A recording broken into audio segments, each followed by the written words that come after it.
Good morning, everyone. Welcome to this morning's Knowledge Bank. Today's webinar is being presented by Denis Watling from ChargeGuru, and he is going to be speaking to you about EV charging for multi-unit buildings. If you have any questions throughout the webinar, please submit them in the Q&A box, which is at the bottom of your screen, and we will try to get through as many as possible at the end. The webinar is also being recorded today, so if you would like to watch it back, then it will be available to watch on the News on the Block YouTube channel later this afternoon. That is all from me. I am now going to hand you over to Denis. Thank you very much, Vicky, for the introduction, and also thank you to the whole News on the Block team for hosting today's webinar. And also a final thank you to everyone who has joined today's session. So as hopefully you are all aware, and certainly are as you're looking at the screen, today's session is focused on EV charging, and specifically looking at EV charging options and insurance and installation and maintenance topics related to multi-unit buildings. So we're really focusing on apartment blocks and also commercial office buildings as well. My name, as Vicky said, is Denis Watling, and I'm the Managing Director for ChargeGuru in the UK and Ireland. So a quick start with a very brief agenda. So I will kick off with an introduction to ChargeGuru. I will keep it very brief, I can promise you that. I will then move on to a quick EV market context. So before we get into the specifics around EV charging, I think it's always important just to spend a couple of minutes on the wider electric vehicle market itself, to provide a little bit of context about the discussion for today. I'll then move on to the bulk of the webinar, which is really highlighting the key considerations we believe that you should be looking at when installing EV charging in your buildings. We'll also be really focusing on a few key topics when we go through those key considerations, specifically charging speed, power capacity and load balancing within your building, and also spending a little bit of time on fire and safety and insurance. In particular, fire safety and insurance topic is one which seems to come up quite a lot with property managers and freeholders. So we were really keen to try and tackle this head on. But of course, we won't have all the answers in this brief session, but hopefully it gives you a nice overview and some key kind of learnings and maybe next steps that you can take after this session. As Vicky said, we'll also finish with a Q&A session. Just as a quick reminder, as Vicky mentioned, there's a Q&A section at the bottom of the screen. So please do feel free to enter as many questions and as frequently as you would like. However, we will be reviewing the questions at the end. So please don't think I am ignoring the questions. Please fire away and we'll come back to those at the end of the session. So just a quick introduction to ChargeGuru. Who are we? So we are an electric vehicle solutions provider.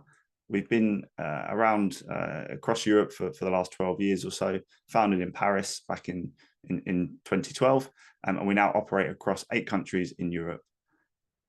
Specifically for everyone on this call, and probably most importantly, we already work with well over 1,000 property managers and freeholders who utilize our fully funded solution across their building portfolios, both in apartment blocks and commercial office settings as well. And across those 1,000+ property managers that we work with, we've contracted with well over 22,000 buildings across those 8 markets, which actually equates to over 1.5 million parking spaces throughout Europe, which we have already enabled with EV charging solutions. Via our expansive reach across 8 markets, we've also built the #1 EV installer network in Europe. We have well over 500 electrical contractors partnered with us. So that is businesses, 500 businesses, not individuals, that work with us across all of our markets in order to deliver safe and reliable EV charging across all of our customer bases. You can also see in the bottom left there that we are also a proud TPI partner. And as is evident today, we also work very closely with the likes of News on the Block to ensure that we are in front of as many property managers and freeholders as possible, very much in an educational basis as far as we're concerned. So as mentioned, we've been doing this for well over a decade now throughout Europe. So we really do believe that we have some interesting and hopefully useful information to share with this industry within the UK. So you'll be possibly pleased to know that is all I will be saying about ChargeGuru today. So we will move on to a little bit of electric vehicle market context. So as I mentioned, I think it's really important to give this context before we talk about EV charging specifically in buildings. So EVs themselves have actually tripled in the UK over the last 3 years. So the graph on the top right there, the dark blue shows the number of battery electric vehicles. So that's pure electric vehicles that do not have any petrol engine within the vehicles. And the light blue bar shows plug-in hybrid electric vehicles. So these are vehicles which have a battery within them, but much smaller than in a fully electric vehicle, and also have a petrol engine within that vehicle as well. So we can see here that between those two essentially electrified powertrains, we have almost 2.3 million PIVs, so plug-in vehicles, which is just a term used to combine battery electric and plug-in hybrid electric vehicles. So we have almost 2.3 million plug-in vehicles already on UK roads today, of which over 1.5 million are fully electric vehicles. So really important to note that 7% of every single vehicle currently on the road today is already an electrified vehicle. As I'm sure you're all also aware, there is a ban on the sale of new ICE vehicles, so internal combustion engine vehicles, so essentially petrol and diesel. There is a ban on the sale of new vehicles with a petrol or diesel engine from 2030, which of course will only continue to accelerate the uptake of electric vehicles. So the graph on the top right, we would expect and anticipate to continue to grow at a significant speed between now and 2030, and even quicker from 2030 onwards. And a final bit of market context, which I think is always important, aside from the current state of how many vehicles are on the road, so as mentioned, or nearly 2.5 million on the road already, and the fact that there is a ban coming, I think possibly what is almost as important as both of those points is the fact that cost parity is already here. So what do I mean by that? What I mean is a TCO, so total cost of ownership of an electric vehicle versus a petrol or diesel vehicle is already the same within the UK. So the graph on the bottom right there is showing various different European markets. The green bar is showing the total cost of ownership broken down per kilometre for a battery electric vehicle, and the yellow is showing the same for an ICE vehicle or a petrol or diesel vehicle. So when we talk about total cost of ownership, we're not just talking about running costs, we're talking about the actual upfront cost of the vehicle, the financing of that vehicle, insurance, and also service, maintenance, repair, and of course, fueling or charging. So a real true representation of how much it costs to run that vehicle from purchase all the way through to the end of its life or the end of its use for that individual. And so, yeah, really important that cost parity is already here. Even more important than that is that EVs only 3 or 4 years ago were significantly more expensive than petrol or diesel vehicles. Actually, we're already seeing that some electric vehicles are in terms of upfront cost, are actually now, as of this year, in line with petrol and diesel vehicles. So we actually expect that total cost of ownership for an electric vehicle to be less than a petrol or diesel in the very near future. Of course, why this is important is because it means that EV uptake will continue to rise, almost irrelevant of government incentives, which is really important for, of course, us as ChargeGuru, who are here to install electric vehicle charge points, but equally it's important for property experts that are on this call who are considering installing electric vehicle charging points across their portfolio. And a final piece of market context, so we spoke about total cost of ownership. Of course, one important factor within that total cost of ownership is the cost of fueling or charging. So something that's really important to note is that first and foremost, EVs are cheaper to fuel or charge than petrol and diesel vehicles, as the bar chart on the right-hand side depicts. However, what's really important context for the rest of this session is that actually charging your EV at home or at work is anywhere between 3 and 5 times cheaper than charging it on the public network. So the reason that is important is because the ability for your tenants, whether that be an individual in an apartment block or a business within an office block environment, your tenants really require that ability to charge their electric vehicles as they continue to increase the number of electric vehicles that they have, in order to really see the benefits of moving from a petrol diesel vehicle to an electric vehicle. So we will now move on to specifically talking about EV charging solutions within apartment and office block settings. So we broadly split the solutions that are available into 2 buckets. This by no means covers absolutely every nuance, but we think it's a really nice, easy starting point. So we have shared EV charging solutions and individual EV charging solutions. fairly self-explanatory, but just to really highlight exactly what we're talking about here. So a shared solution is essentially a communal EV charging solution. So that charger or chargers are accessible to all tenants. So again, whether it's residents in apartment buildings or businesses in an office block, that charger or chargers are accessible to every tenant within that building. But of course, by that very nature, it means they are exclusive to none. So accessible to all, exclusive to none. With this solution, there are limited scalability options, which we'll talk about a little bit later on. And just to give a very rough estimate of cost, anywhere between £1,000 and £5,000 per charge point is a good kind of estimate to have in mind if you're looking at a shared charging solution. And if we compare that to an individual EV charging solution, so the key features here are that, of course, it is exclusive to each tenant. So for that individual in that building, whether that be a resident or a company within an office block, they have exclusive access to that charge point or charge points, which of course means that it's not accessible to everyone else.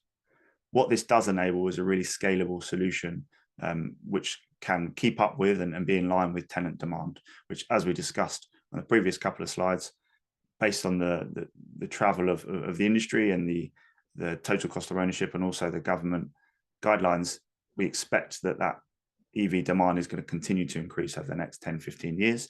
And so it's really important to think about the scalability of that EV charging solution up front before you go down the road of installing a solution which maybe in 2, 3, 5 years is completely out of date. And just a final point on individual charging solutions. So we've just made a point here that the cost is similar. So installing a charge point, whether it be an individual or a shared charging solution, per charge point is very much the same cost. So it will vary by location. So depending on the infrastructure of that car park or that building, it will vary. But ultimately, if you are having a charge point installed, the cost should not vary much. It really is the solution itself which varies, which we'll come on to in a moment. So now we've highlighted the two really clear different solutions that are available. We just want to run through some key considerations when installing charging in your building. Excuse me. So first and foremost, as mentioned on the last slide, we really do believe that you should think about and consider which type of solution you should be implementing. That might vary building by building. If you look after a portfolio of buildings, it doesn't necessarily mean that one solution, whether it be shared or individual, is the right solution for your whole portfolio. But we really do believe you should be considering that up front. And of course, the highlight to which one you should consider there is shared solution being accessible to all, but having limited scalability options, an individual being exclusive to each tenant, but really being able to scale with that tenant demand. We'll just go through the rest of this list here, and we will pick out a few in detail, specifically charging speed, load balancing technology, and also fire safety and insurance. We'll make sure we spend a little bit of time on. So in terms of what charging speed should you go for, what charging speed should you be considering? Again, as a reminder, we're specifically talking about apartment blocks and office spaces here, so office blocks and apartment buildings. Based on our experience and the technical knowledge available to us, 7.4 kilowatts in the vast majority of cases for shared and individual is sufficient.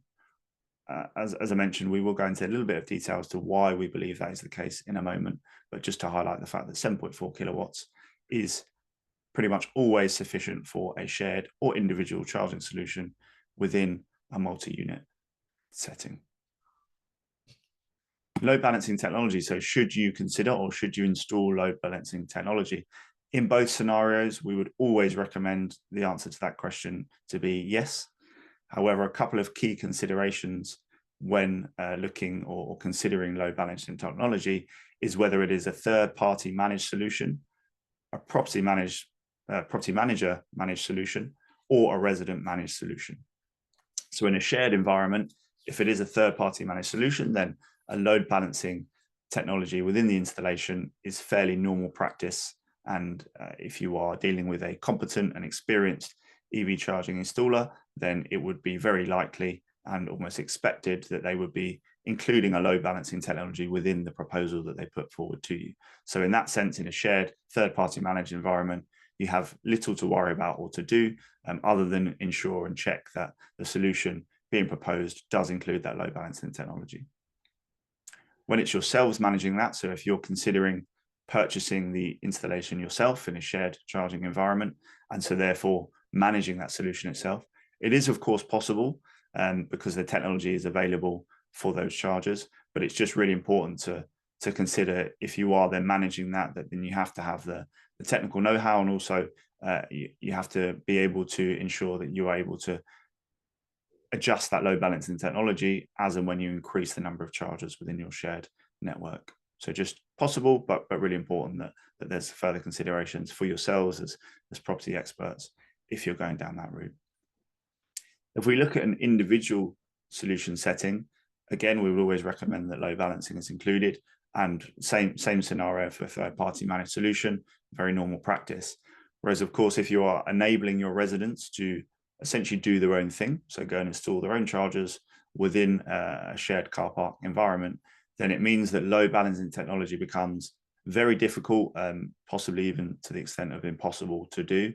The reason being, if you can imagine that resident A, you provide them permission to install their own EV charging unit, it will be on its own electrical network. So as soon as resident B, C, D, and E choose to install an electric vehicle charger, it will not be on the same electrical network because those individuals will be using different installers, different hardware, and most importantly, different software. So it won't be able to load balance with the other chargers. We'll come on to in a moment as to why it's really important to have a load balancing technology included within an EV charging solution. So we'll discuss that in a moment. So really important to note at the moment that if you are offering an individual solution and allowing your residents to do their own thing, then it will be extremely difficult for you to implement a load balancing solution as part of that EV charging technology. Moving on to who pays for the infrastructure and charger installation. So in a shared environment, again, the two different options are, if it's a third-party managed solution, then it is usually either the property management company themselves or via the service charge, or there are some scenarios where a third party will actually fund that installation as an ongoing asset essentially for them. So they will fund that solution, allowing your residents access to those chargers at a premium in terms of cost of charging. There is also the option, as mentioned, for the property management company or the freeholder to essentially pay for and own that infrastructure. And again, that would usually be via a service charge, essentially. As mentioned earlier, that does come with its own complications if it's a PM managed solution. If we look at an individual charging solution and who pays for that, so in a third-party managed environment, it's really important to know that there are fully funded and fully managed solutions available. I will, of course, mention our one as ChargeGuru, so we do offer our fully funded solution for apartment and office blocks. So please, of course, do reach out after this session if you'd like to discuss in more detail. There are a couple of other parties as well that offer a similar solution. So please do ensure that you have researched those solutions and are aware of those before you progress down the path of possibly installing or paying for any EV charging solutions yourselves. And of course, in a resident managed environment, then they will pay for their whole solution, including infrastructure and charger installation. And a final key consideration before we go into the detail on a few of these points is how do you as property experts manage the fire safety considerations and ultimately the link to the insurance concerns? How do you manage and mitigate those insurance concerns? So in short, and again, we'll go into detail in a moment, but in short, we encourage you to work closely with your insurers and of course use competent and qualified electrical contractors. And also really, really importantly, linking the two is ensuring regular maintenance of those of that EV charging solution. Excuse me. So in a third-party managed environment, as far as a property management or freeholder perspective, it can be pretty hassle-free. There still will be a requirement to involve the insurance company themselves, but ultimately that third party can and usually does, or certainly the competent and best third parties that are available will help you manage that solution. So it becomes a little bit less hassle for you as property managers or freeholders to implement that EV charging solution and to really navigate those fire safety and insurance concerns.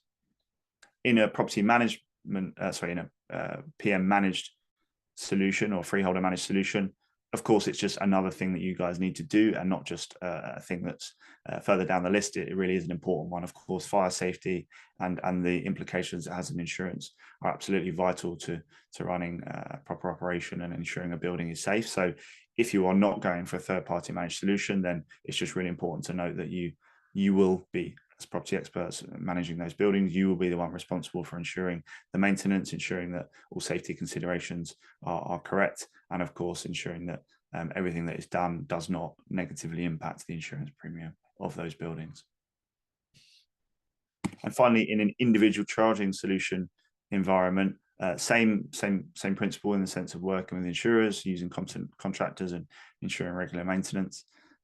In a third-party managed situation, then exactly the same as I just mentioned for shared.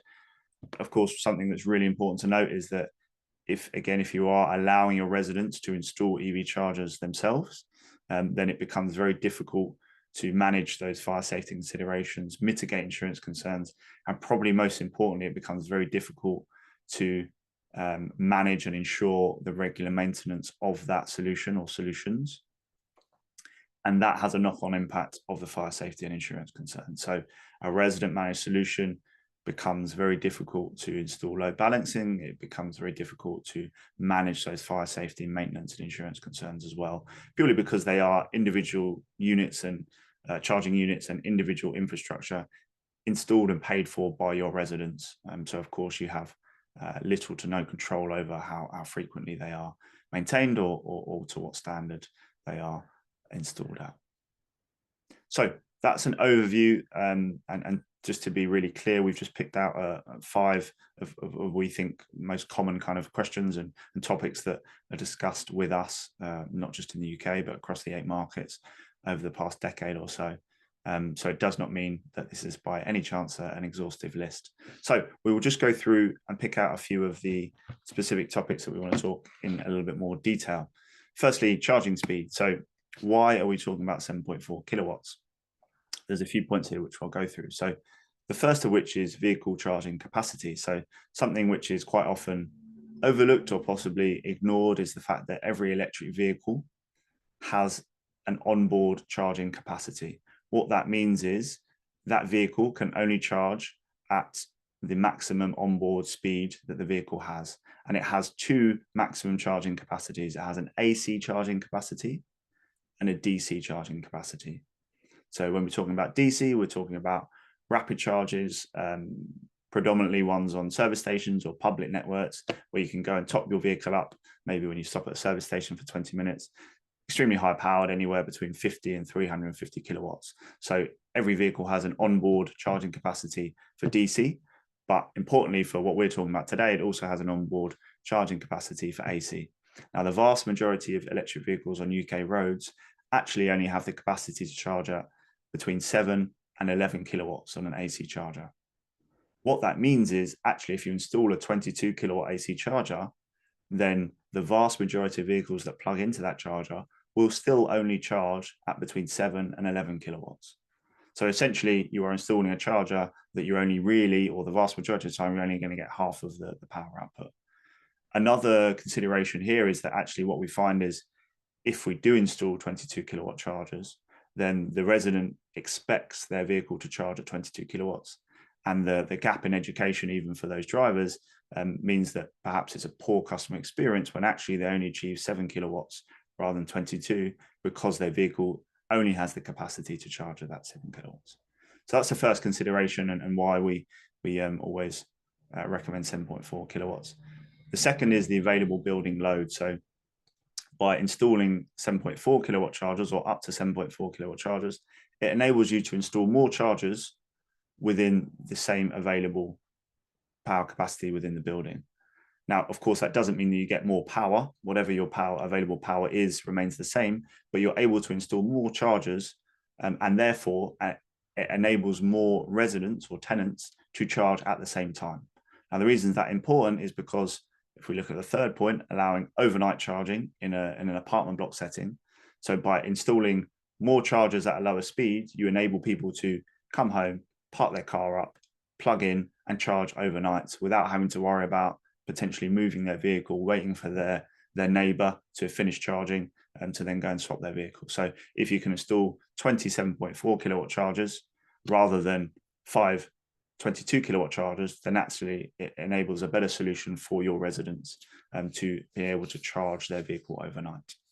It's a similar story with an office block as well. So obviously not overnight charging, but same scenario, but flipped on its head. So during the day when people are at work, at the office for 7-8 hours during the day, rather than having to worry about changing over and swapping with their colleagues, they can plug their vehicle in when they get to work, knowing that when they leave work, they'll have had 7 or 8 hours of charge at 7.4 kilowatts, which, as you can see there, provides anywhere between sort of 150 and 200 miles of charge in that 8-hour period, whether it be overnight or at work.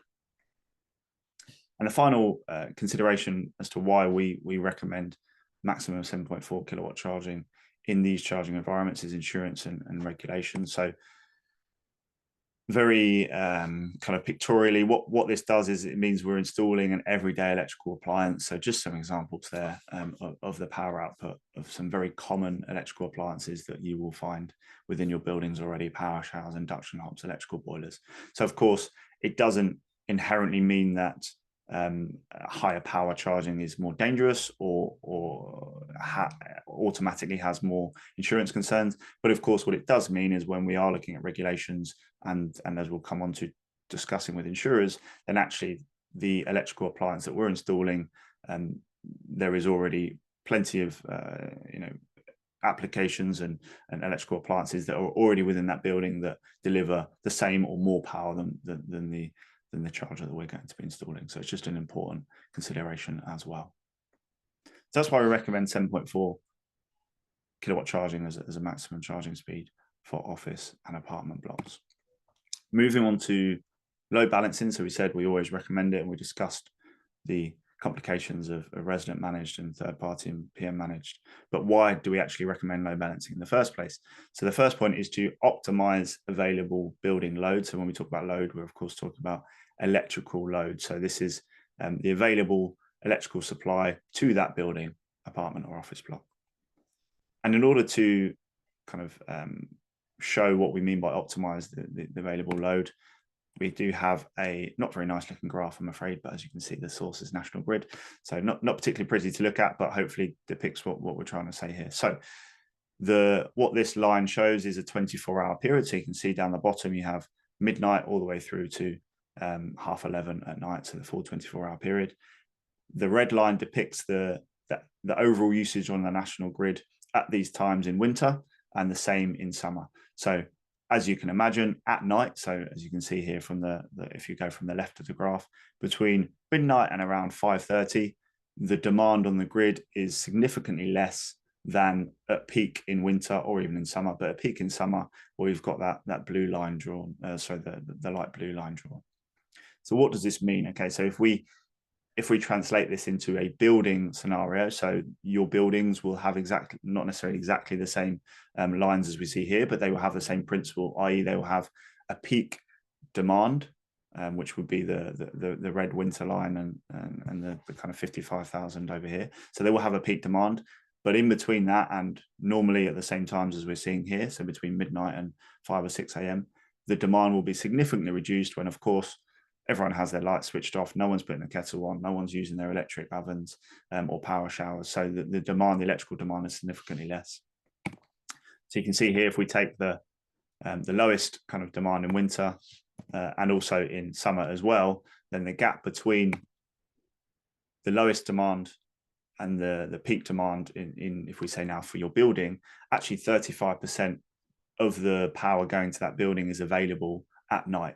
So what we mean by that is without having to bring any more energy, any more electrical supply to that building, we can use the available 35% whilst everyone's sleeping to charge electric vehicles, which is why load balancing is really important. And of course, if we look in summer, then that gap becomes even greater. So actually 50% of the building's supply is not being used between midnight and 5 or 6 a.m. So of course, we can utilize that incoming supply to charge the electric vehicles overnight. So of course, by optimizing the available building load, we enable overnight charging, which in itself, of course, maximizes the scalability scalability potential of that EV charging solution. So that is why, hopefully that gives you a good understanding as to why load balancing is really important, and we would always recommend including load balancing within your solution. And finally, fire safety and insurance. So I'm going to touch on these 3 points here. Firstly, really, it's a bit of context, so maybe not specifically related to insurance in apartment and office blocks, but it's a really important point. Just going to provide some data that shows that EVs are actually less likely to catch fire than petrol or diesel vehicles. We'll then talk about why, from all of our experience within this space over the last decade, it's really important to look at your building first, which I'll explain in a moment. And as already mentioned, but we'll go into a little bit about detail how you can do this. It's absolutely imperative that you work with your insurer and also include the EVCP, so the electric vehicle charge point installer, within that process as well, either directly or indirectly, as we'll discuss in a moment. So if we tackle the top point first, so EVs are less likely to catch fire. So all the evidence, and as I said here, this is more context rather than specific to buildings themselves or EV charging within buildings. So the context is, what is the risk of an EV catching fire? Well, all of the evidence concludes that EVs are much less likely to catch fire than internal combustion engine vehicles. And just to pick out a few pieces of data and evidence to support this, again, just so that you can really understand and hopefully use this both internally at your businesses, but possibly when you're having those discussions with insurers. So this graph here is obviously UK specific, which shows that electric vehicles are between 7 and 11 times less likely to catch fire than petrol or diesel vehicles. So 7 times less likely than petrol, 11 times less likely than diesel vehicles. This data comes from a joint report conducted by OZEV, so the Office for Zero Emission Vehicles, and ARUP, ARUP, who are a consultancy firm. It was also conducted in conjunction with the London Fire Brigade in terms of a data perspective. So really important that UK specific data shows that an electric vehicle is 7 times less likely to catch fire than a petrol vehicle and 11 times less likely than a diesel vehicle. If we look at data from outside of the UK, which is also equally important, so if we look at the US and specifically Tesla only, the reason we've picked this one is because you can see it's from 2012 to 2020, so a really long period of time, over 8 years. Actually, the data shows that an electric vehicle, or specifically a Tesla, is 11 times less likely to catch fire than an internal combustion engine vehicle. Now, this one is actually based, this data set is actually based on the number of miles traveled. So a Tesla vehicle, there is essentially there is a fire within a Tesla vehicle for every 205 million miles traveled on average across all Teslas on the road in the US. Whereas if you compare that to an internal combustion engine, then there's a fire for every 19 million miles traveled. So this is saying not just, this is almost removing the possibility that maybe EVs travel less than petrol or diesel. It's removing a lot of the different kind of data sets and implications that we could perhaps include within the UK data. And actually, it's really saying for every mile driven, an electric vehicle is less likely to catch fire than a petrol or diesel vehicle. So really powerful data there. And just moving to kind of Nordics as well. So the reason we've picked Sweden and Norway is because they are a lot further ahead, should we say, than UK, US, and most other European markets with electric vehicle adoption. So Norway is already at well over 90% of every single new vehicle sold is an electric vehicle. They have been at over 50% of EVs being sold being electric for over 6 or 7 years now. So they have had electric vehicles within their national car fleet for well over a decade and a significant number of vehicles on the road. So a really nice data point to see over a long period of time what impact that has. And we can see that actually 7, so very much in line with the UK data, 7 to 11 times less likely to catch fire an electric vehicle than a petrol or diesel vehicle. Interestingly as well, looking at the graph in the bottom right here, you can see that, so what this graph is depicting is number of fires per 100,000 vehicles essentially on the road. The blue is electric, the red is hybrid, and yellow is petrol and diesel. So actually you can see the blue bar, although it increased slightly in 2019, 20 and 21. It actually reduced in 2022. So stayed stable across that 3-year period, significantly less than petrol diesel vehicles, and actually has started to come down as petrol and diesel has increased in the same period. So it just shows that those electric vehicles really are less likely to catch fire than petrol or diesel. And the final piece of data there is Sweden, which shows an even more stark difference between petrol and electric vehicles. But yeah, another piece of data which shows EVs are less likely to catch fire.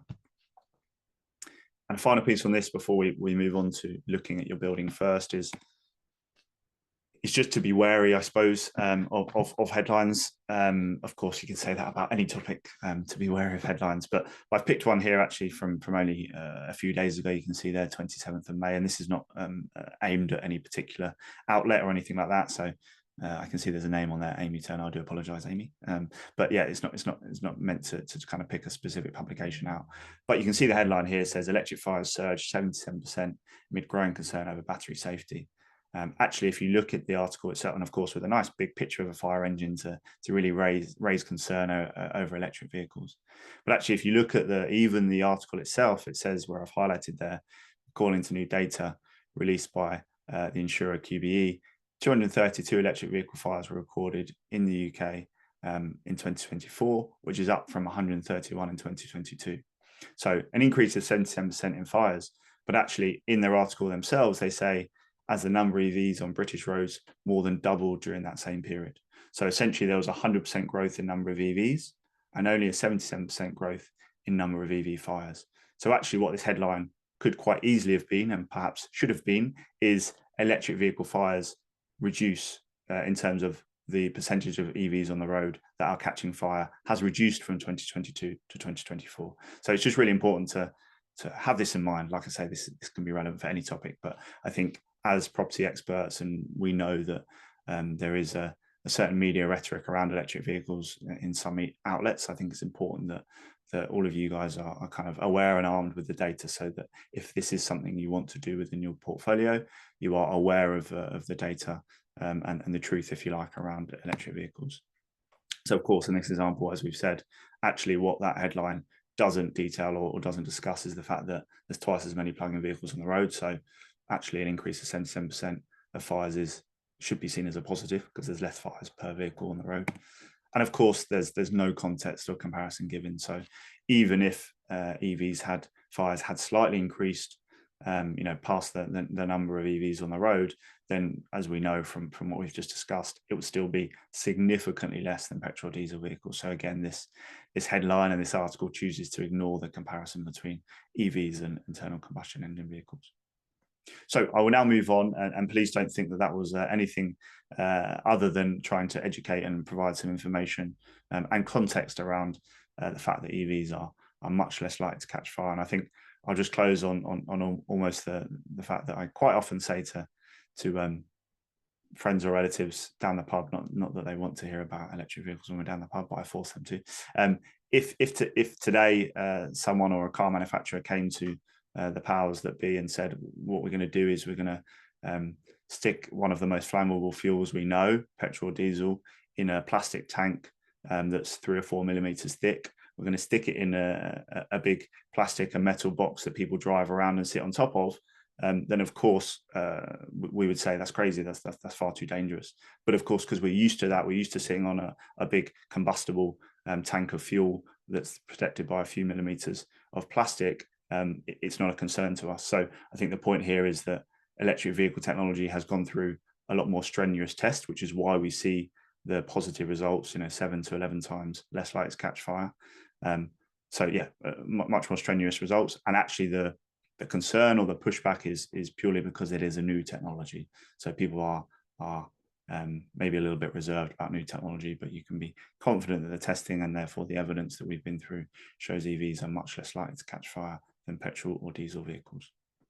So hopefully that gives us important context as we move on to installing EV charging within your building. So you can see here the slide says building first, EV charging second. So the reason we say that is we just want to discuss and look at what specifically is the impact of EV charging on building fire safety. and possibly as important, therefore the impact that it has on insurance. So just go through a very simple kind of process, which is not just us explaining this is the process that we go through with quite a number of insurers and the biggest insurers in the country, specifically in the UK. So at which they're fully on board with, by the way. So the first question to ask is, does the building, and specifically the car park where those chargers are going to be installed, currently meet all required building safety and fire regulations? And the first point would probably be to assume yes. We'll come on to if that answer is no, but assume yes, because the building is already insured. So if the insurer has insured that building, then it's safe to say that generally all building safety and fire regulations will already be met. So that's looking at the building first. Then we come on to EV charging solution itself. And is the EV charging equipment that's going to be installed, is it going to be installed to meet all electrical and relevant building safety regulations? Well, again, that has to be a yes.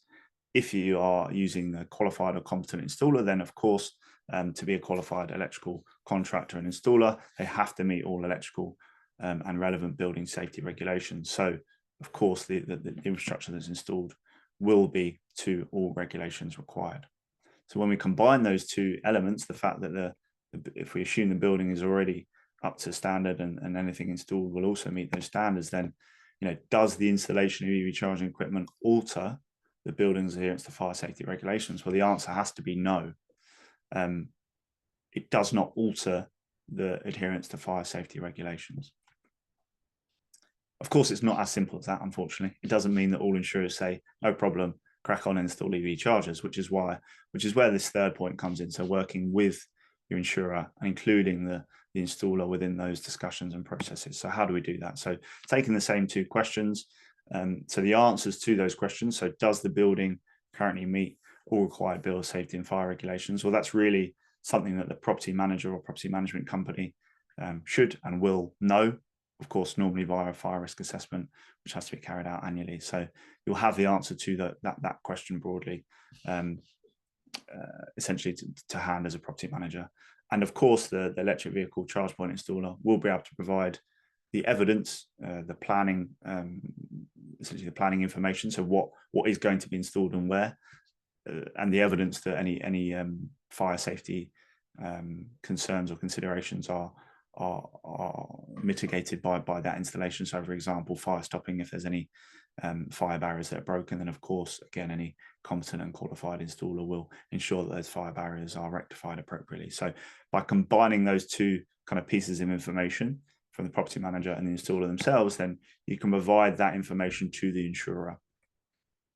What the insurer can and will then do is provide their feedback. So if they are happy that the building does meet all the required safety regulations and they're happy with what's been proposed by that installer, which again, if they're competent, then the insurer will be happy because it'll be to regulation and standard, then actually the likelihood is they will give the green light. They will say, yes, no problem, crack on and install your EV charging solution. And of course, in that scenario, it comes straight back to the installer for you to instruct them to carry on with the installation. Now, of course, as I said, it's not as easy as the insurer always saying yes.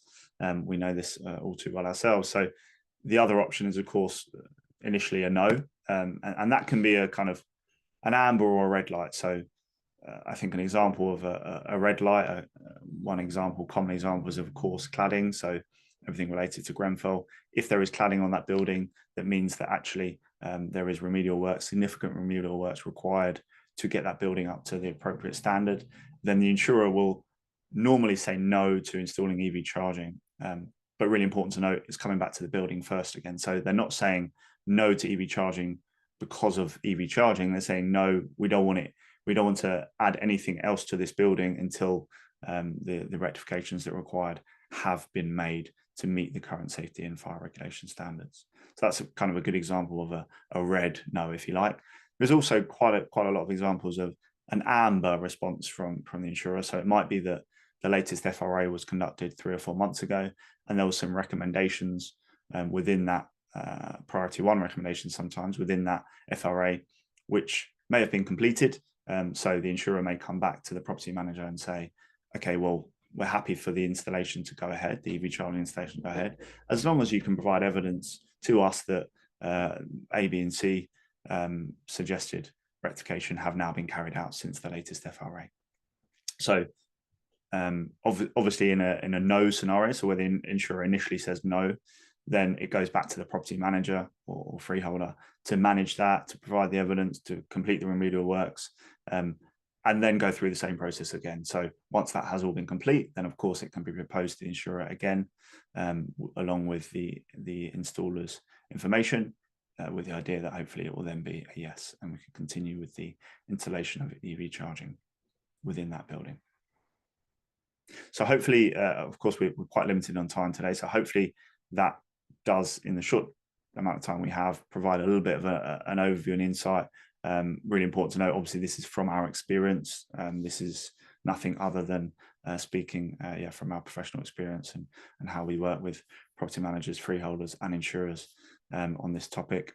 I think one final point related to insurance and also relevant to the context piece I gave around EVs less likely to catch fire is that across the other European markets we operate within, specifically in France, where we've been doing this for well over a decade, and 18,000 buildings signed up in France alone, insurance really isn't a barrier anymore. So we have proven and have evidence that shows actually installing EV charging solutions across a portfolio managed by a company like ChargeGuru or another third party, maintained by a third party. Actually, that shows that that is the best way of enabling residents and tenants to charge their electric vehicles rather than allowing them to do their own thing. So what that does is it means that, it proves that actually this is a temporary hurdle, should we say, rather than barrier, around insurance and building safety, whilst again everyone across industry is kind of getting used to this still relatively new technology with EVs and EV charging. But we're very confident that in the not too distant future, that insurance and fire safety will be the norm, as it already is for us as installers, and will certainly not be a barrier to you as property experts installing EV charging infrastructure within your buildings. So the final point from me is we've discussed kind of how you can navigate some of the key elements when considering installing an EV charging solution within your building. But maybe a final point from us: why do we believe you should consider it now? So just a few points we picked out here. So actually, our research shows us, conducted in conjunction with Censuswide, so completely independent, shows us that 3/4 of apartment residents either did consider or will consider EV charging within their next home choice. So when they move to their current apartment or when they are going to move to their next apartment, the provision of EV charging is a consideration for 3/4 of those residents already. So of course, what that does is it means that actually you can add value to your building or your portfolio now by being EV ready. I mentioned the fully funded solutions that are available, including our own, which actually means that there are options where there's zero upfront cost for property managers or freeholders, whilst also adding value to the building now by being EV ready. So it's really important to consider those solutions that are available now. And of course, as we discussed, being proactive today to avoid hassle tomorrow. So that could be hassle from residents who have already installed their own solution on electrical and separate electrical networks. It could be regulatory related hassle. So at the moment, we know that for new build apartment blocks, there is regulation in place, planning regulation, which has been in place for a number of years now, which enforces builders of apartment blocks to include EV charging provision within that building.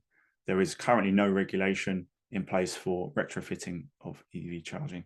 However, it would not be a surprise if in the not too distant future regulation did come in, which essentially dictated property managers or freeholders, it dictated to them that they had to provide an EV charging solution. We've seen similar we spoke about Norway and Sweden, we've seen similar laws passed in Norway and Sweden where EV adoption is higher. So it would not be a surprise if regulation came in the not too distant future. So by being proactive today and having that solution available to residents, you can get ahead of that potential hassle and regulatory issues in the future. And of course, as we mentioned at the beginning of the webinar, there is a ban coming on EVs. So the increase in number of EVs will continue at a rapid pace. But as we also mentioned, they're happening now and they're already on UK roads. So already nearly 2.5 million electrified vehicles on UK roads. And of course, 7%, as I mentioned, of all vehicles are electric vehicles, but actually in cities and urbanized towns, we see that percentage even higher. So the likelihood is that 10 to 15% of your residents who currently live in apartment blocks are likely to have EVs now. So yes, there is a ban coming, but EVs are happening right now. So we would strongly consider you to think about it here and now. And finally, just to close and really conclude on what we've discussed today, to ensure we have at least 5 minutes for questions at the end. So in summary, and hopefully I've provided a little bit of insight and kind of support as to why these 5 points are on the screen. So really important to choose the right charging solution for your building or your portfolio, although we'd always recommend an individual solution where possible. So of course, we know it's not always possible if there's shared parking bays, but if residents or tenants in an office block have their own dedicated parking spaces, then we'd always encourage you to try and implement an individual solution because it's a lot more scalable. We spoke at detail around 7.4 kilowatts being almost always sufficient for apartment office block charging. We also spoke in detail about the importance of load balancing of any EV charging solution, and also about how it can be very difficult to implement such a solution in a PM or resident managed solution. So just something to really bear in mind as and when you're going down that road of electrifying or installing EV charging within your buildings. Fourth point on here is to make sure you're aware of grants and funding. So that can be private funding options available for EV charging. So again, I mentioned a couple of times those fully funded solutions that are available. And of course, as I said, please feel free to reach out to us after the session. We have had well over a decade in this space, so we are certainly experts in that area, and we can provide you additional information and ultimately options for your different buildings throughout your portfolio. And finally, as we discussed at the end there, we encourage you to take a building first approach and work closely with your insurers and installers. So being able to provide that information that insurers require in order for them to give the go-ahead for those installations or pause certain buildings whilst rectification work is done, with an ultimate goal of enabling you to really electrify your whole portfolio over a period of months and years. And I think, as we discussed on the last slide, in summary for all of this, that there's a lot that can be done, but also a lot of it can be kind of a lot of what needs to be done. You can utilize third parties to help you with. So starting the journey might seem quite daunting, but actually it doesn't take a lot of time and effort to reach out to a company like ourselves.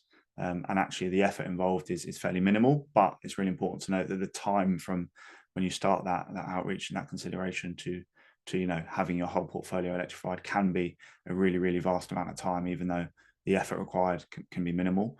So we would really encourage you to act now and assess your portfolio, which we can help you with, to avoid that hassle in the future and ultimately add value to your buildings now. So that is it from me. I will stop sharing my screen so that I can check any questions that may have been asked,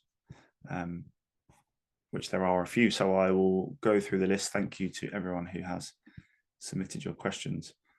So I'll just read it out loud and then answer it best I can. So interested to know if dropping cost is a result of increased competition from China, and whether EVs made in the West have come down in price over the last 3 years in any significant way. So very good question. Thank you, Chris. So in relation to China, yes is the short answer in the UK. So we're actually quite fortunate that we have not imposed a tariff on, when I say fortunate in the sense of EV adoption. And we're quite fortunate that we haven't imposed a tariff in the UK on Chinese imports. And the government has made no noise or suggestion that they will do. Of course, I'm sure everyone's aware what's going on in the US with regards to tariff, not just from China and electric vehicles, but everything that's going on, but also in the EU. So since the beginning of this year, there has been tariffs for pretty much, well, for all EU countries on Chinese imports as well. So we're actually at a slight advantage in the UK because we're able, the Chinese imports are able to really increase competition within the market by lowering the price. So absolutely yes, in answer to that first part, Chris. And whether EVs made in the West have come down in price. So they have, and actually the main, as you can imagine, the main kind of component of that is the cost of producing a lithium-ion battery, essentially. So there's a graph that you can Google, cost per kilowatt hour. So essentially, a battery can be anywhere between 50 and maybe 90 kilowatt hours. But if you Google the cost per kilowatt hour to produce a lithium-ion battery over the last decade, you'll see a graph that steeply declines. So very simply, the cost to manufacture the main part of an electric vehicle, i.e. the battery, has reduced over the last decade and particularly over the last 5 years. So that's where we're seeing the decrease in price as well. Just moving on, thank you, Chris, for your question. Hopefully that's answered it. Move on to Cheryl's question. How did you manage if spaces are demised but nowhere needed the building or electrical supply?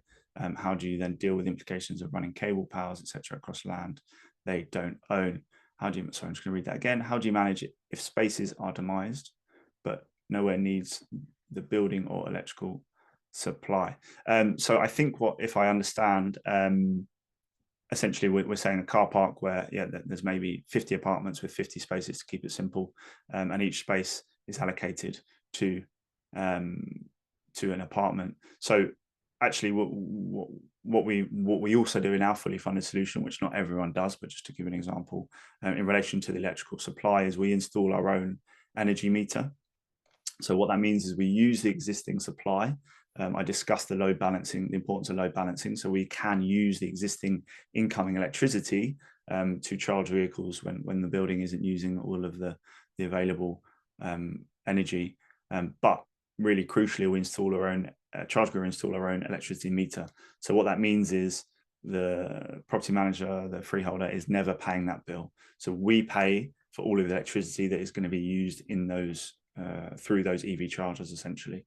And in terms of how we then deal with the implications of running cable powers across land, etc. So we essentially work with freeholders or via the property manager to get a way leave agreement signed. So I'm sure you're familiar with them.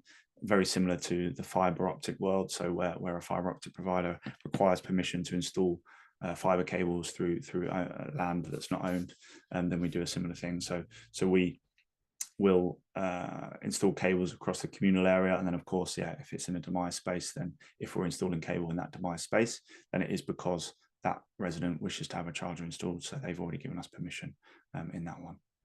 Hopefully that's answered that. We'll move on. Chris, fire risk. Is there any data around car fired likely while charging? From a property manager's perspective, it's not really a problem if a car catches fire when it's on the road. Are EVs more likely to catch fire whilst charging?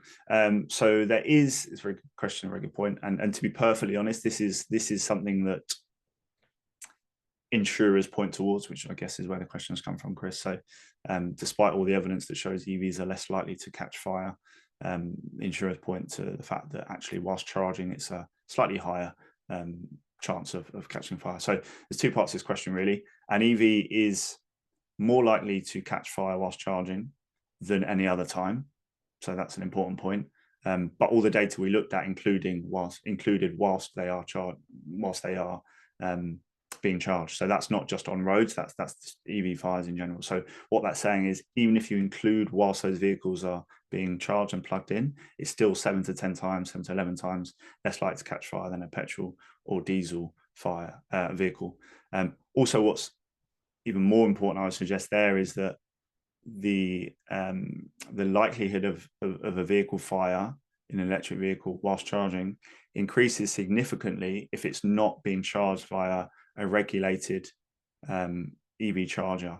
So essentially, either a regulated EV charger or a dedicated EV charger. So what that means is, if we're allowing residents to do whatever they want, then they may well buy something off Amazon or something abroad that costs 100 to 120 quid and that does not meet our electrical standards, that can potentially be installed by a third party installer or a friend or themselves even, which dramatically increases the fire risk because it's not up to our electrical protection standards in the UK. So that's the first point.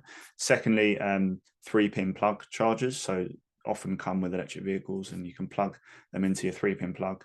They really are designed for emergency charging. So if you really need to, then you can top your vehicle up using that. They are not designed for day-to-day or weekly charging.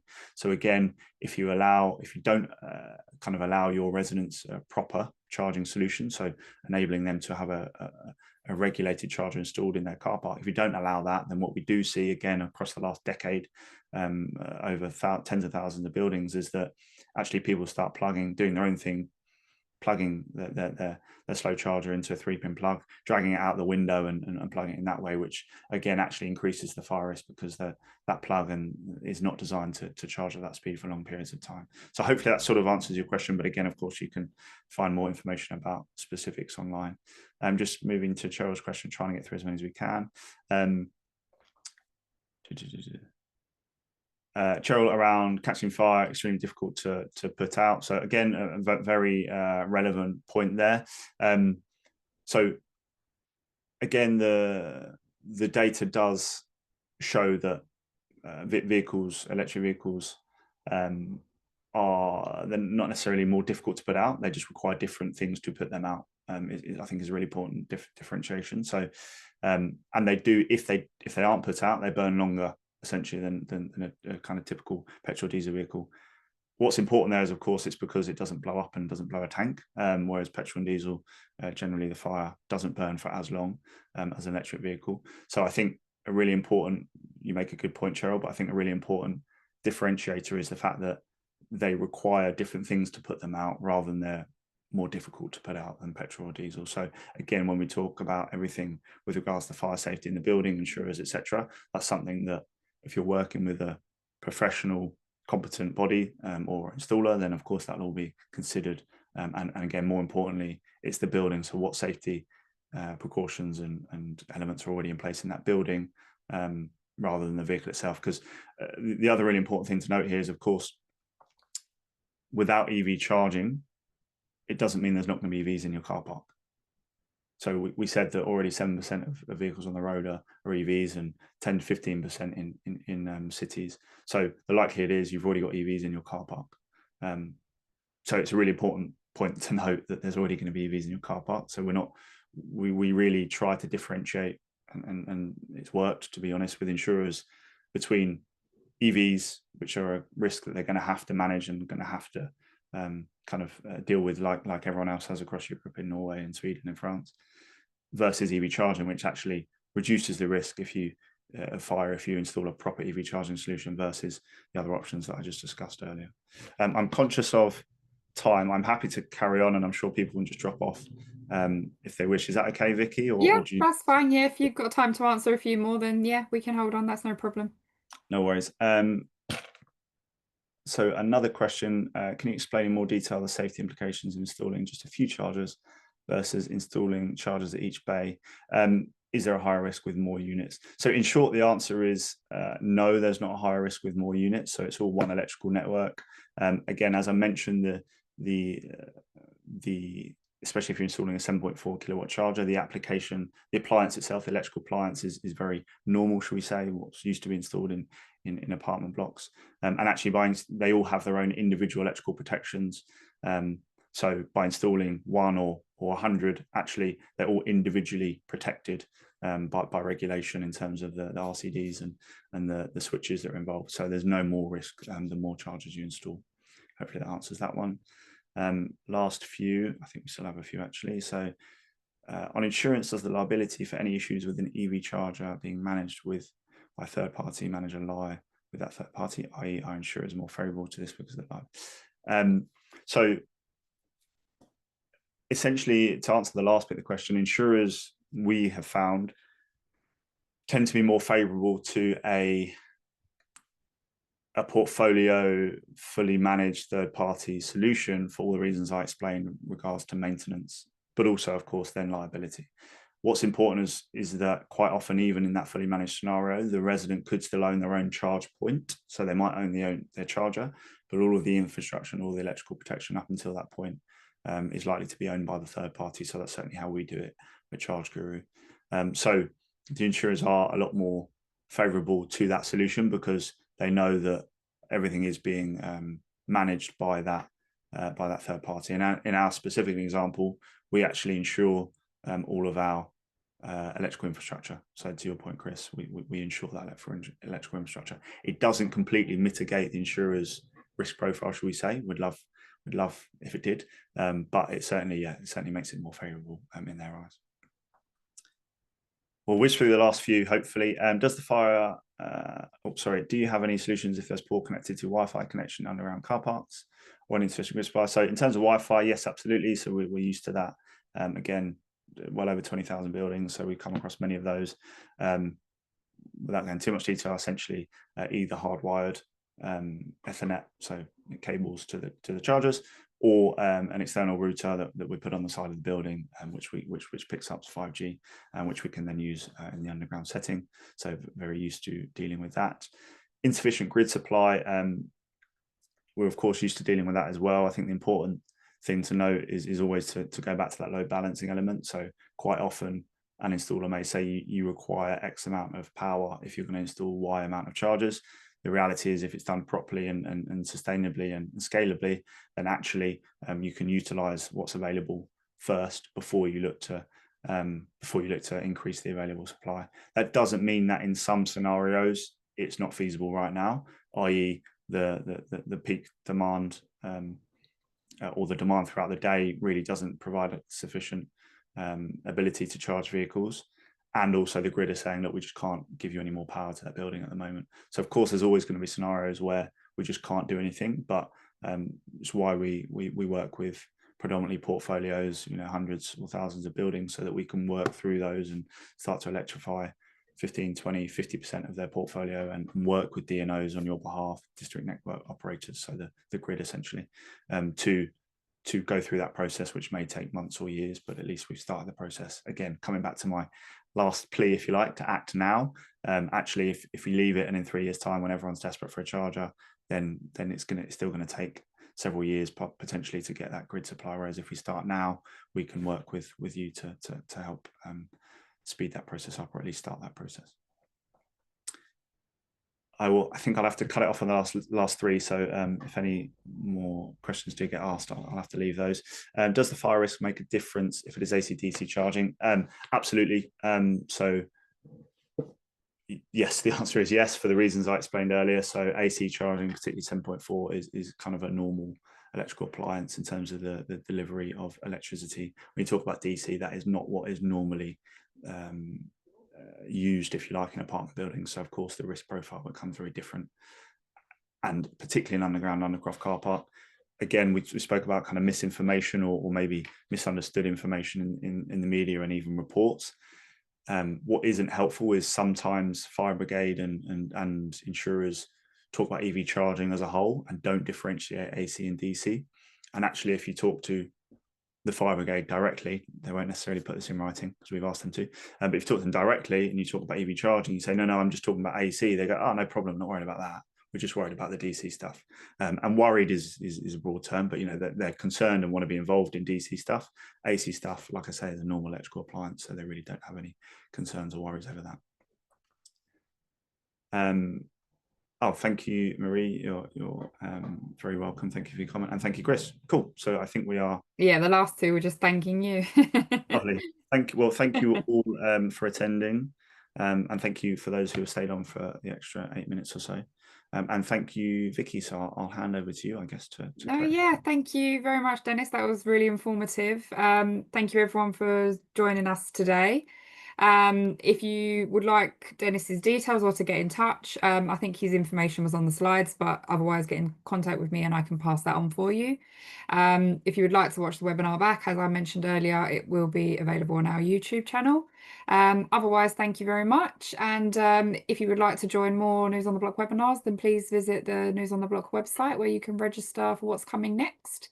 Otherwise, thank you, Dennis. That was brilliant, and I will see you all on the next one. Have a good day.